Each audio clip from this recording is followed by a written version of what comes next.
Welcome back to Talk Horror to Me, the only movie review horror podcast that lives and breathes on caffeination. Before we bring on Carlie, Ashley, and Brooke, let's see what we're looking at tonight. Tonight, we review Before I Wake, a 2016 American dark fantasy horror film directed, edited, and co-written by Mike Flanagan. In this film, foster parents Mark and Jessie welcome 8-year-old Cody into their home. The boy tells Jessie that he's terrified to fall asleep, but she assumes it's just a natural fear for any young child. The couple becomes startled when their dead biological son suddenly appears in their living room. To their surprise, Cody's dreams can magically become real, but so can his nightmares. Mark and Jessie must now uncover the truth behind Cody's mysterious ability before his imagination harms them all. Everybody, how's my ladies doing? Fantastic.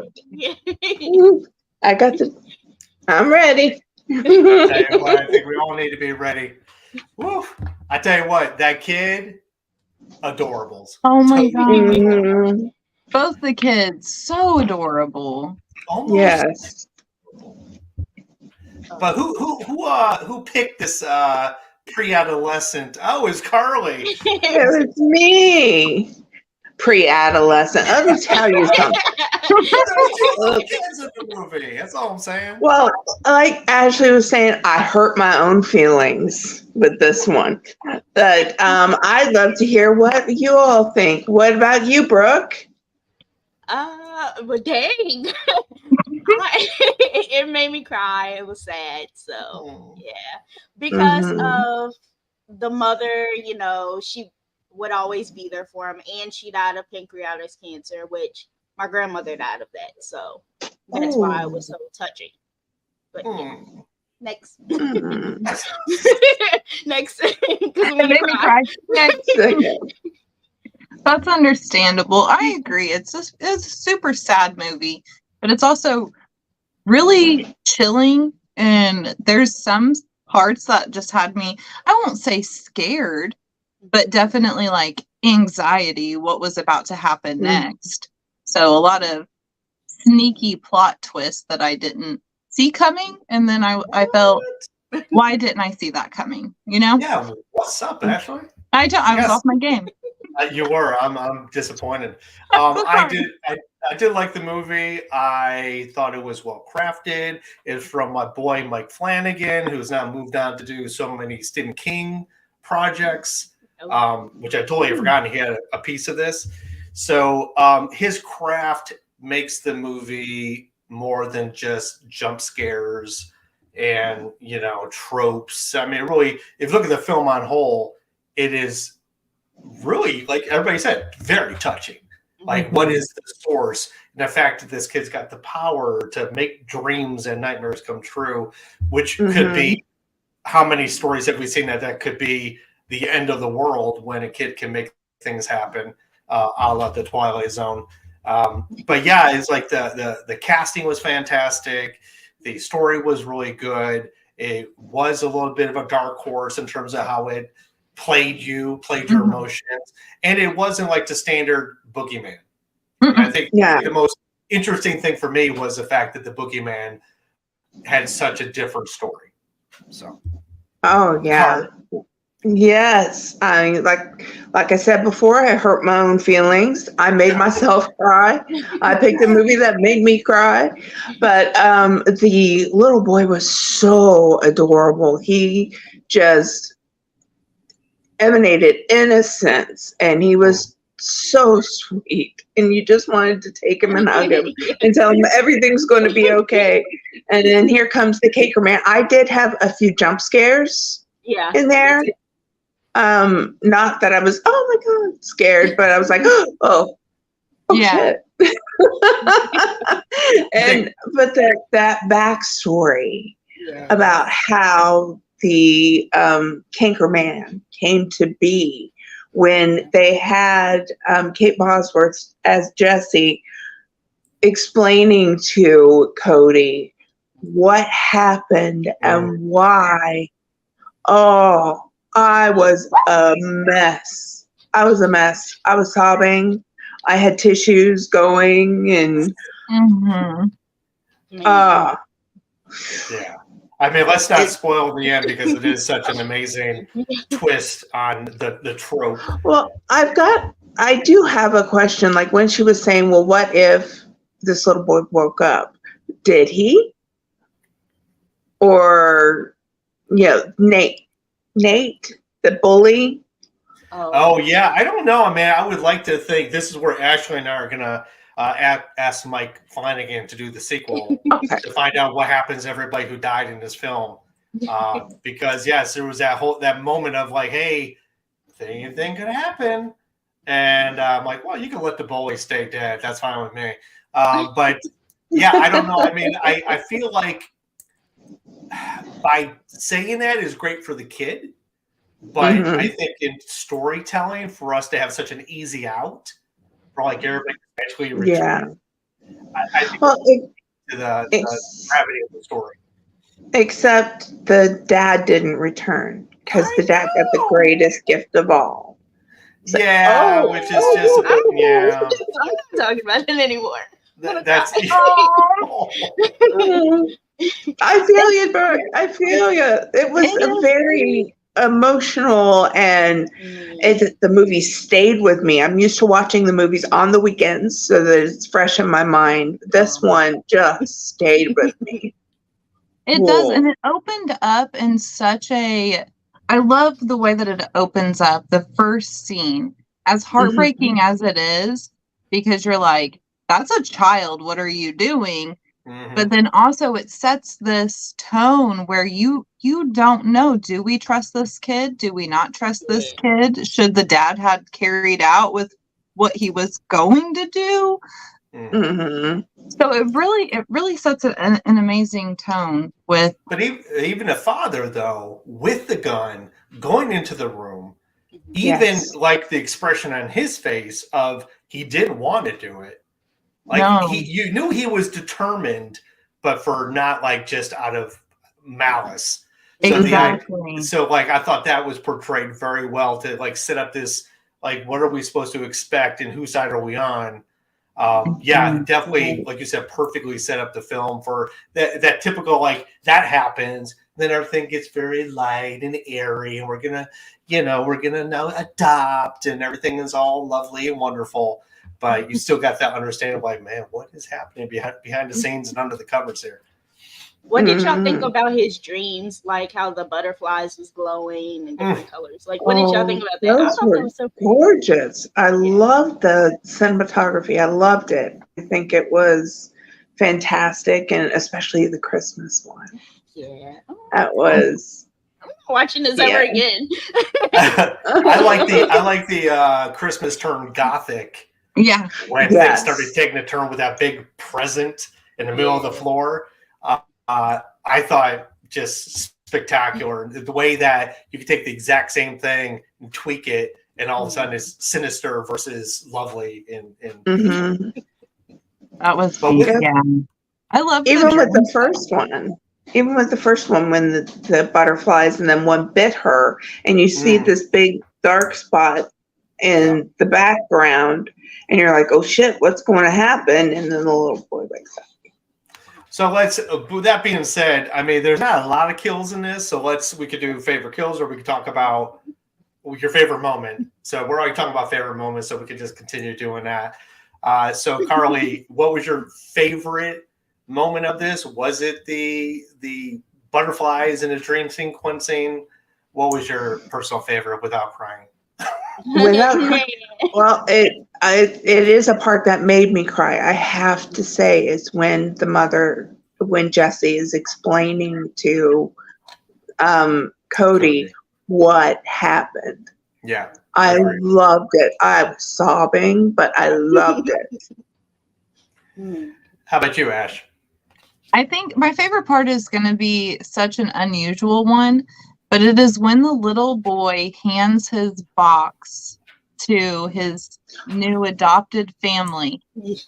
That was such a beautiful moment because the little boy right off the bat is showing trust to these people, and he's giving them the one thing that is like his his power, his superpower, if you will, the only way that he's going to be able to save the world in this kid's mind is what's in this box. And if it's taken away from him, it's going to be the end of it, you know, and he trusts them and hands them this box. That was, you don't know it in that moment how meaningful that was, but it touched me. Agreed. And I think that even when we see him or see Jesse pull the contents out, we're like, oh, book about butterflies. Oh, what's he doing with his high octane caffeinated soda? It's like, even at that moment, we don't really know like the importance of this thing. So totally agree. How about you, Brooke? Oh man, I'm gonna cry. So whenever he was hugging his son, there you go. Next. Yeah, okay. Next. Yeah, I got you. I got you on that. I'm gonna say my favorite moment for completely different reasons than everybody's talked about, because I'm not talking tender at this point. Take us home, Chad. I think for me, the moment that was such a definer, and it happens twice in this film by two different people, but Jesse, like, wanting, as soon as she put in that video of her son at Christmas, and you knew, like, even, you know, the father knew, everybody, and I knew, it was like, oh, you are using this child. Yeah. Like, this child you're supposed to protect and love and do everything for, and you're still hung up on, you know, the child before. I thought that was super powerful, super indicative of like how much trauma the mother had gone through. Like, even her standing outside the bathroom. Oh God. Like, as Cody's bathing and not going in, I was like, why are you not in there? Why are you not in there? I was like, the child is only, you know, however years old. It's like, you should be in there anyway. It's like, I would, you know, it's like, that seems like that this closed door, I'm going to prove them stronger than that. I was like, I felt like, no, you should be in there doing your thing and watching that, you know, playing and dunking, and I don't know. It was pretty powerful stuff going on all the way across the board, especially with Jesse. Agree. Yeah. So someone explained to me, okay, their first son, the son that they had that died. So I get it that he drowned in the bathtub, but yes, how though? Like, wasn't he the same age as Cody? Like, what did he do? What they showed, yes, he slipped and he had nothing to grab onto, and the tub was too slippery, the wall was too slippery. That's why the dad was in there, Mark, I believe his name was, putting in those safety rails in the bathtub. And I think we get a further inference that it was his fault. Now, we don't know it's because he was supposed to be watching the kid, or mom was supposed to be watching, or there should have been guard handrails there. I'm not sure where the blame stops and starts in this case, but the fact that, like, she throws it out there during one conversation about, like, you know, I don't want this to happen. You let this happen again. It's like, ooh, what's the further backstory on this? I like how it's very cliche, you know, and we often think like the bathtub, why couldn't the kid just sit up, if you will? And it does feel like a very cliche way to get rid of a character, but there is so much truth to that. Even full-grown adults will go into a panic in that moment, and drowning happens so fast. Yeah. So I didn't really think of it as a cliche at all. I thought like maybe because they made a point to show like the slipperiness. And I think that was like, it was very, very important that they did that for me. It was like, because you're like, just sit up. What's wrong with you? You know, you're not a wet noodle. But the idea that they showed you inherently, it was way too slippery, and then it just was over so fast. One thing I do have. Yeah. That's why I only take showers. I'm just saying. Once a month, where I need it, whether I need it or not, a shower. I will say I do have one problem. So once a month. Once a month, just in case. The one problem I did have is was the scratches on the legs. I'm glad that when the thing tried to pull Cody under the bed, that they showed that there were scratches on the leg. That was really important that they did that. But that seemed to be the least concern for Jesse, that this kid got scratches all up and down the bottom of his legs. And you know me, it's like, and actually even Judy and I are both watching this going, why is nobody commenting on like the attack of the kid's legs? I mean, are they just going to pass it off as like he scratched himself? And that's where all you have to do is give me one sentence to like dispel that you ignored it altogether. So my only criticism of this whole movie in reality is just that it's like, yeah, my kid needs to sleep. Yeah, don't worry about the scratches on the legs, but my kid needs to sleep. I think that showed the level of how far she was willing to go to use him. Like she was going to turn a blind eye to the fact that he got hurt. She was going to be like, nah, go back to sleep now. So I can give him drugs to make sure he slept. Just make sure he slept.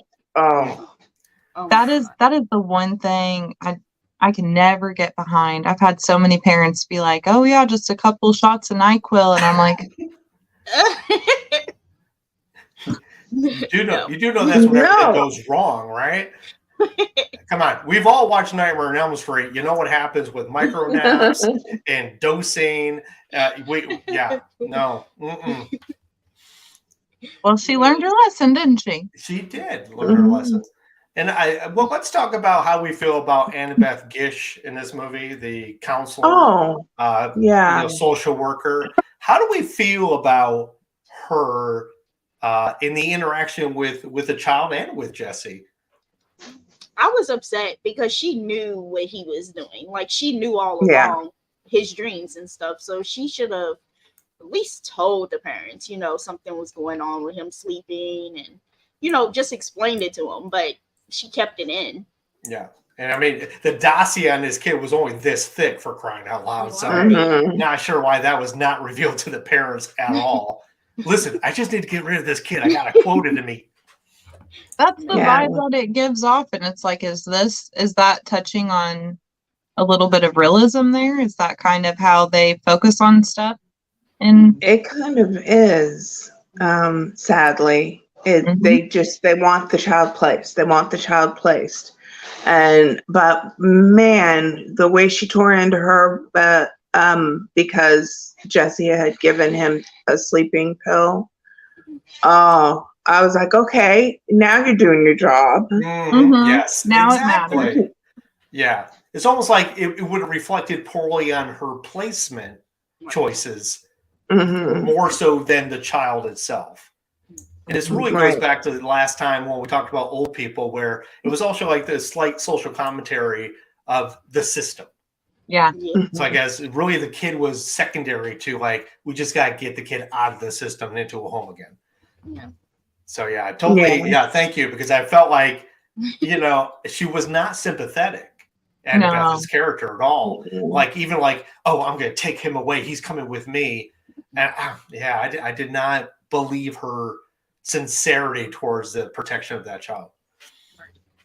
No, but it definitely came off like it was a paycheck to her. Yeah. She learned her lesson.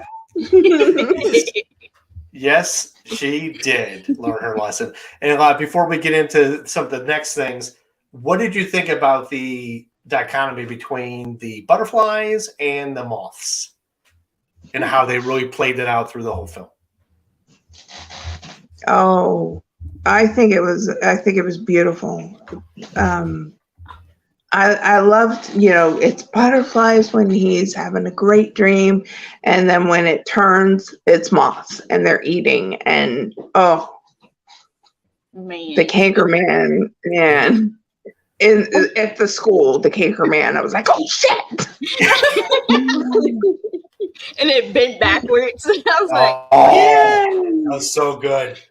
The fact that she I like stood there and watched. Right. Yeah. The little girl, she's she didn't scream till it was done. Yeah. Which I kind of would love to have seen what did happen, because that kid was kind of an asshole. Just knocked his little jar down. Oh my god, that was like, in his mouth. That was the worst death for me. It was like, no, the butterfly. Oh. But I did like that. It was like, I don't know, some kid's missing. Let's go home. Can we go home now? You just want to go home? He didn't stand up for himself and to be a little guy. Like he was little and just pushed him down. I'm like, well, Yeah, What would you all like do that. if you had this ability, though? I don't know. I'd be like going to Vegas and like yeah, but it's only like it's a waking sleeping thing. So I don't know. I mean, I would have to train my dream state to give me all the riches in the world. I'm not sure. But Because yet it was the all illusionary. stresses, the hurt and the negative side of it would stay and still be in the real world. So could you just train yourself to make the good stuff stay and be in the real world too? I don't know, but does it stay in the real world anyway? That's the thing. Everything was illusion. It was real until he woke up and then it all dissipated.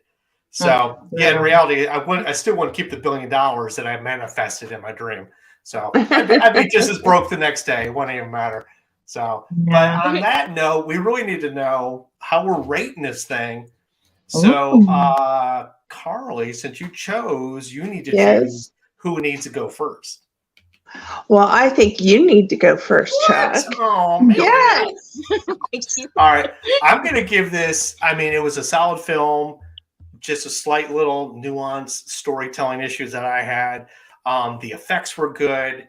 The acting was fantastic. The kid was so freaking adorable. You just want to put your little cheeks. I'm going to give this a solid 4.25 racing car beds out of 5. Oh, that's cute. Yes. I'm going to pick Ashley. Oh, I'm like, thank God whenever I'm not picked. I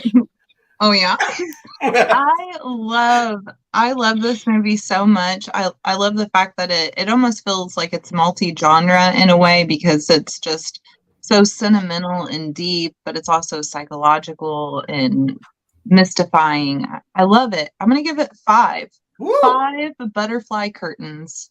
Oh, Oh. the one that you left out that just picked, but you can leave them up there. Okay. Yeah. What about you, Brooke? Okay, I'm gonna give it a 5 Cankerman. I love it how he calls it Cankerman because he didn't know it was cancer. Yes. Yes. That was my favorite So part. good. So good. It was. And I'm going to give it a solid 5. Oh, God. A solid 5 crocheted butterflies. Oh, yes, that was the big poofy butterfly. Yes. Which was so symbolic. Oh, His mom gave it to him. Oh, That's why. and I did like how the backstory unfolded, the journaling, the box of effects, the admission records. I do love the which, I do have a little bit of problem that a lot of these films turn into Scooby-Doo investigations toward the end. It's like, I don't know how realistic some of that is. Like, oh, her effects are probably still in the basement if you want to go looking for them. I mean, yeah, not realistic at all. I've tried to research like places like that or people, and no. Shenanigans. It was just plot. Just move that plot along. Yeah. And I think that's been used 100,000 times. There's always a point in the second act where the kids or the adults or somebody has to do the research, and they just somehow microfiche it and find the article that says everything. So, but enough about this film. I'm done with this film. What's the next film? What's the next film that we're going to be doing? Whose is it? Who's making the decisions? I need to know. And we're doing The Faculty. Oh, nice. Yes. I will So let you you. haven't watched it, Carlie? No, and I've wanted to for years. So, here we You're go. gonna love it. I watched it as of about 45 minutes ago, and I will tell you what. Oh my God, yeah, I couldn't wait to watch this film. As soon as Brooke said what it was, I'm like, hey, you want to watch this movie? Let's watch this movie. And this thing, one, it is a homage to the late the 80s, 90s, 1000s kind of motif of horror, almost horror comedy. Loved it. Number 2, man, the cast is bombshell. Yes. I was like, you look at people, why I wanted to watch it. Like, holy crap, this thing's stacked. So, and I'm a huge fan of Piper Laurie. I got to meet her, so I'm like, Ooh. Oh wow! Yeah. Well, sorry, Carlie. Spoilers. That's right. Piper Oh, Laurie. you didn't know Piper Laurie was in it? Do you know who she is? Surprise! Yeah, I Carlie's like, Who's you? sure. know. Yeah. Yeah, it was cool to see her. I mean, We made that happen just for you. Yeah, we did. We did make it happen, and it's all for you, Carlie. Everything we do for you, with usually a music underscore. But Carlie, any last words on this film? Well, if you haven't seen it, you need to. It is on Netflix. It is listed in their number 2 in their top 30, I believe, horror films. And just watch it. Yeah. Watch it. With tissues. Yeah. And just don't go in thinking the same old. They got some tropes that are well done. They got some very Nightmare on Elm Street-esque scenes toward the end, which I love, done very, very well. I think even The Creature of the Cankerman was done pretty spookily. I think they did a great. His mom. It was creeptastic. You heard it from Carlie first. Yeah, amazing work, and it all gels together perfectly. Is it stellar? No, the critics said it was pretty decent, but lacking in ways. I don't think so. I think it was just well done. Yeah, so, I enjoyed it. I did too. Me too. So did I. Except for Brooke, who said she's never gonna watch it again, but she did enjoy it. So. Oh. I'm gonna cry again and again and again. I know I will. It's okay. Like I said, it's one of those things that you can watch like once every 5 years and just be like, oh yeah, that was good. The kid, so cute. Yeah, he's 16. I was like, dang, he grew up fast. See, we do need a new one of him being older, going through like all of the teenage stuff. Is he still going to be good, or is he going to be bad? Oh, he's going to kill everybody in his dreams. I would. Maybe not everybody. Maybe not everybody. Ashley's like, listen, I got a top 10 list, and then there's people underneath that they can wait until they get to the top. Oh my god. That's why I always say. That's why I always like everybody. Always like everything that Ashley does. All her socials, loves. Always. You didn't see that? Can y'all see the comments? Or So it says, I saw this at a screening with no info on what the movie was. It scared the crap out of me, and I loved it. Yay! Thank you, Mary D. Yay! Thank you. Love that. And Mary is like huge in the horror community, so that is like if you weren't listening to us, listen to Mary. Right. I mean, Listen to Mary. Yeah, people not listening to me, that's not a first. So. I doubt it. I literally just said that earlier today. I said, no one listens to me. And I said, what? I said, were you saying something? That's what I said. But ladies, love you all. We're coming to the conclusion. Hey, by the way, let's make sure, Brooke, you need to tell us where we can watch The Faculty. Oh, yeah. It's free on YouTube. With ads. Very nice. Yeah. Oh, yeah, with ads. Yeah. So you'll have to sign in, and you'll get a few ads here and there, but it doesn't chop it too terribly. So I was about to be like, YouTube's doing this nice thing for all of us, and then you said with ads. That makes sense. But you can skip after 5 seconds. That's true. Ain't no one getting paid today, baby. Skip. Oh, well, ladies, until next week, love, you're the highlight of my Sunday. So big love to all y'all. Big love. I can't do it. Faculty. That's why I'm not. My hands are here. They ain't doing none of that. So love to y'all. I'm going to watch Faculty again because it was so good. And I can't wait to talk about it next week. Yes. So with that, I'll let you all go. And for all you awesome people, thank you for spending another Sunday night with us. And don't forget, we'll scare you later.